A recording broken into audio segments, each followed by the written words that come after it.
Atwarite kambeni cia kuhurira ndebe ngwataniro ya Azimio One Kenya County ya Embu, mutongoria wa kiama kia Wiper Kalonzo Musyoka ni oritie ikari wodi-ini ya Makima gucagura utongoria wa Raila Odinga na Martha Karua. Jambo yake ni busara, ni mahali tuko, msaidie Raila mara ya tatu, mpigie kura kwa wingi.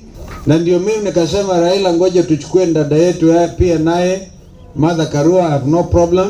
Ni wakili na tena yeye mwenyewe ni mchapa kazi, chezi kicheki.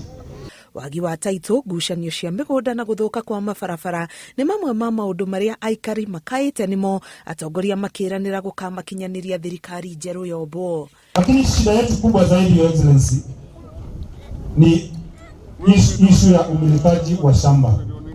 The entire world today, Waziri Kobia yuko Keretire anapeana title deed. There is no single one kwa watu wa Makima ambao wamesimama mbele yako. We are still living kama watu ambao wanaishi kwa miti. Kwa hivyo tutaangalia hiyo maneno zaidi, kuhakikisha kwamba hospitali zimewakaribia, hospitali ziko na daktari na dawa. Sawa sawa? Na hiyo tutaachieve tu nini mkiamka tarehe 9 asubuhi na mapema. Hii lami itawekwa na ifungue kila mahali na hospitali yaonekane.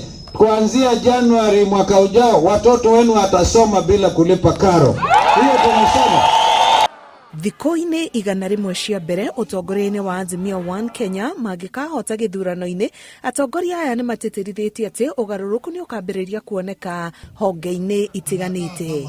Ngiribotera Inooro TV, Getwo Karo Kinyugo Mwaura.